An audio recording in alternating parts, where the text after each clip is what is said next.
Randy, you had sent in a list of questions. Yeah. You didn't necessarily ask to be on the agenda, so it was unclear whether your request was a public records request or if you just had general questions in general.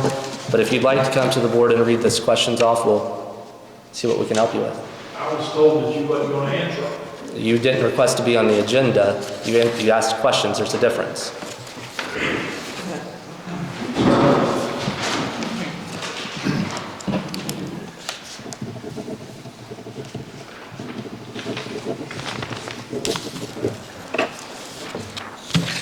Curtis, on July the 5th and the 19th, you sustained for voting on and approving paying the bills. Can you tell us why you abstained? As a town board president, shouldn't you be responsible? Why do you think I abstained? Huh? Why do you think? Well, you said you wasn't going to answer them. I just wondered, wasn't I? I didn't say I'm not going to answer them, so why do you think I abstained?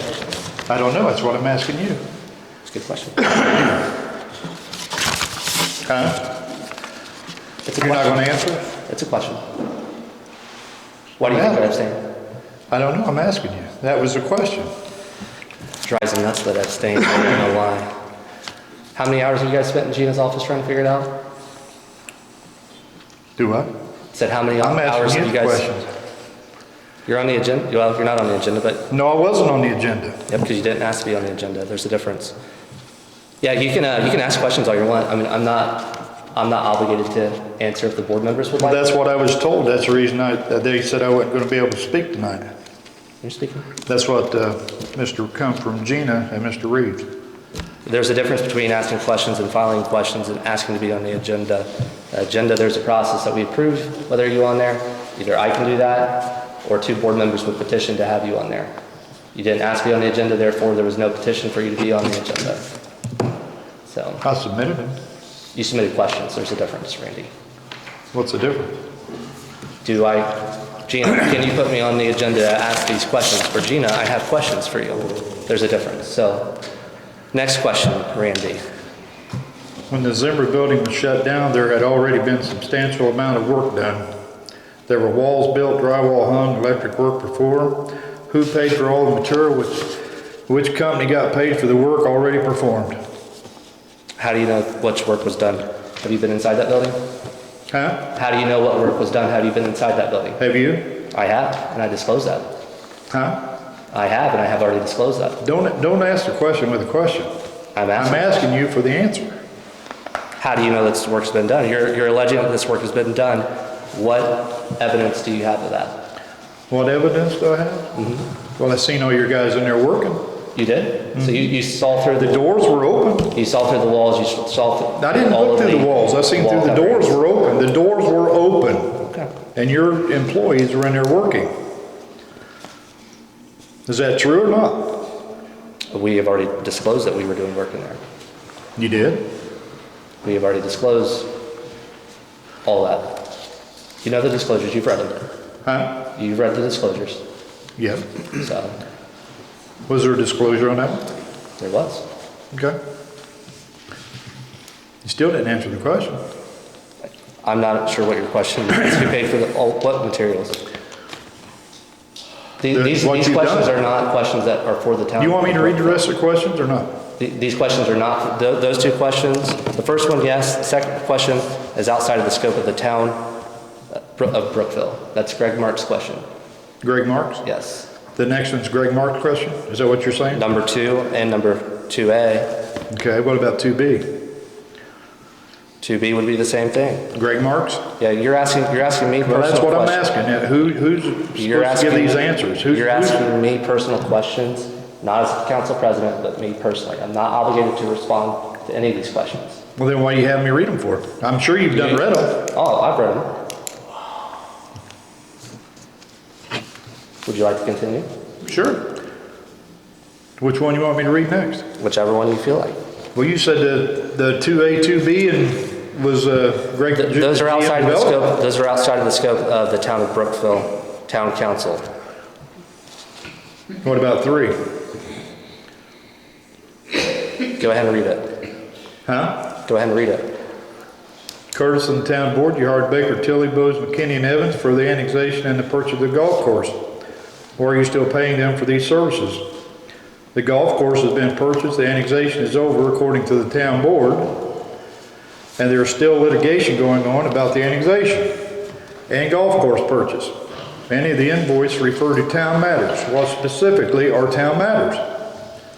What litigation are you referring to? Has there ever been litigation regarding annexation of golf course? Are you still paying them? That's what I'm asking. Is there any litigation going on still about the golf course or any of the equipment? There's never been litigation. Well, that's what I'm asking. Is there any still going on? They're still paying them. There never was any litigation going on with the golf course and annexation.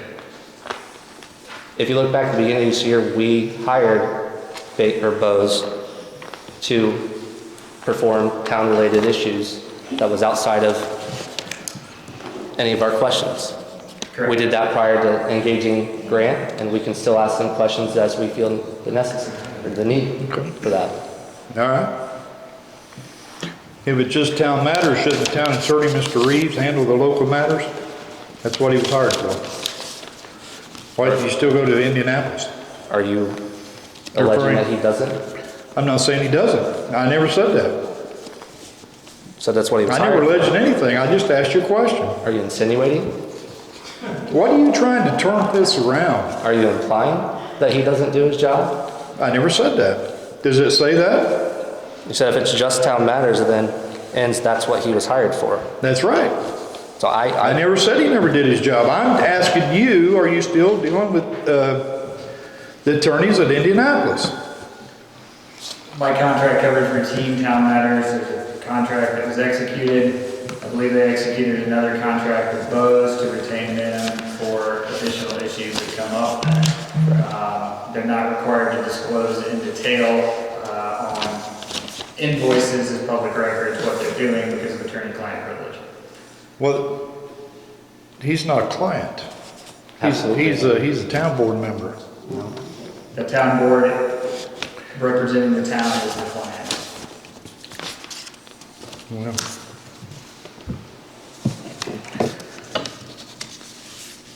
3B? read the next one. Sure. When the attorney Barada Law Office sits in for Mr. Reeves, is the firm being paid additional money for this time, or is Reeves' quarter check docked for the meeting he does not attend? If they are both being paid, wouldn't it be considered double dipping? If Reeves is still getting paid and he has missed several meetings, at what point would this be considered ghost employment? Who's the other attorney from Barada Law that you're referring to? Aren't you the attorney for Barada? Nope. You're not? Nope. I'm out of Newcastle.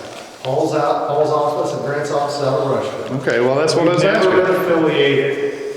And in fact, Paul and I have been on the opposite sides of cases on 2 or 3 occasions I can think of. Okay. That's good to know now because nobody's going. That was brought up. It was brought up, 2 meetings. as far as we knew, he was from Barada. Carla and Marty, What we was you understood. guys aren't recognized at this point. Randy's at the, so, yeah.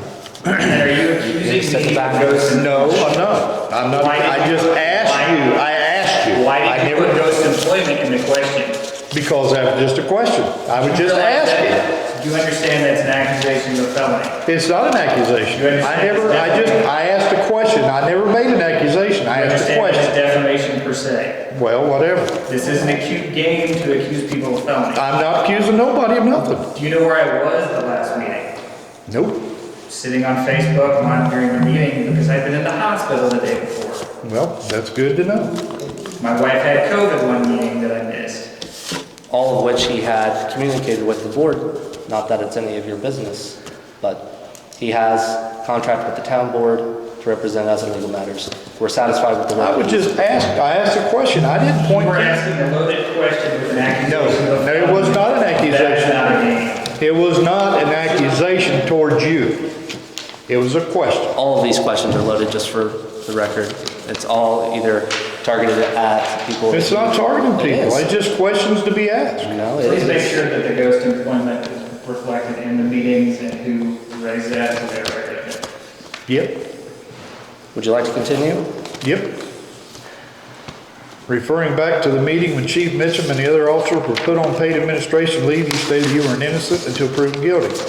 Then you immediately asked the attorney about beginning the process to find a new chief In addition, why did you call the meeting to discuss the issue, then put him on leave when Mitchum was never called to testify, he was never charged, and the public's knowledge he is still a paid administrative leave?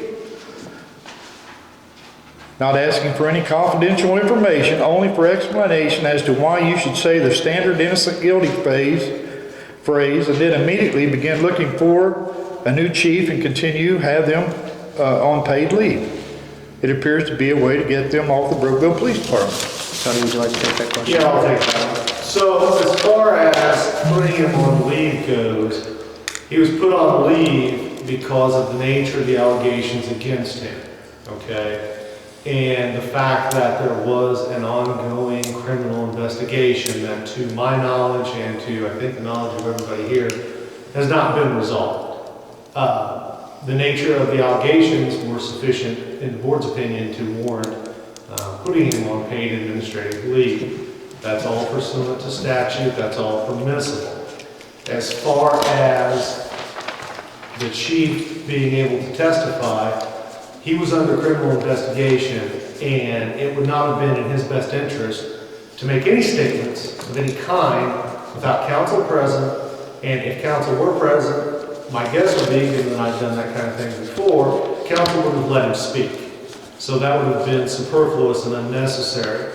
But as far as the innocent until proven guilty, that's true, and we made sure to state that because it's similar to when a police officer shoots somebody in the line of duty, they're immediately placed on paid administrative leave until there's some resolution of the case through proper investigative channels, usually the state police. Well, there was a criminal investigation by the state police.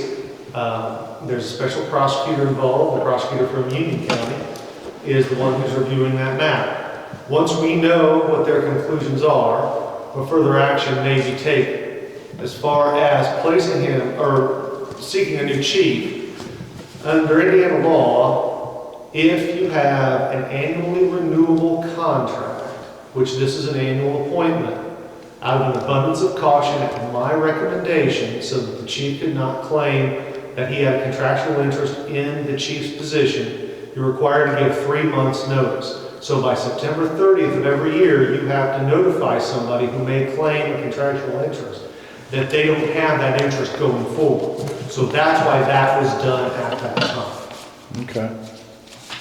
Okay? Yep. Does that answer your question in full? Yep. Okay. Does me. Okay. Got anything for me, Curtis? Yeah, did you pull a permit for your sign that you have in your front yard, the 4x8? Don't need one. You sure? Yep, possibly. Do you have any evidence of fact that says that the chief of police and the Brookville Police Department is under attack by Curtis Ward or the town board members, or is that just a baseless defamatory That's my statement? personal opinion. It's a That is my baseless- personal opinion. I have the freedom of speech. Baseless that defamatory right? position. I have a freedom of speech, right? Baseless defamatory. What is? That the police department's under attack. Well, it seems to me like you got two guys that resigned, you've never replaced them. Why haven't you replaced them? That qualifies for under attack. You can spend $800,000 for a fire truck, but you can't replace 2 local police departments to protect the town? That was on my advice. It was my advice that the new chief, once he's appointed, should be able to choose who's on the department. And depending on whether there is a new chief or not, what Chief Mitchum's role is, we didn't feel it was appropriate for somebody who will not be chief to make the decision on the 2 officers who would replace those 2. So you're waiting till There's a resolution. whatever a resolution is with Mr. Mitchum Correct. and the other officer. Correct. And then you might hire 4 more people. That would be their decision, but I just advise them that it's in their best interest to let the new guy choose who. Well, I'm going to support Mr. Mitchum. I'm going to support the Brookville Police Department. And that's just the way it is. Regardless. Until they prove me that they've done something wrong, and there's several people here that's against that's got vendettas towards them. That's my personal opinion. As long as you keep In an open mind. the that's all we past, can I'm keeping an open mind. ask. See, if you keep an open mind on it, that's all we can expect anybody to do. You know, he's never been, no one's been proven guilty of anything. We don't know what the results of the investigation. Well, we don't either, but I'm still going to support it. And, you know, that's my opinion. Anything else? Nope. Do I need to get a building permit to put that sign? Sign in the front yard exceeds the limits, but There's no that's up to the statement. county. Somebody tells me I gotta take it down. And that's all I got. Regina, or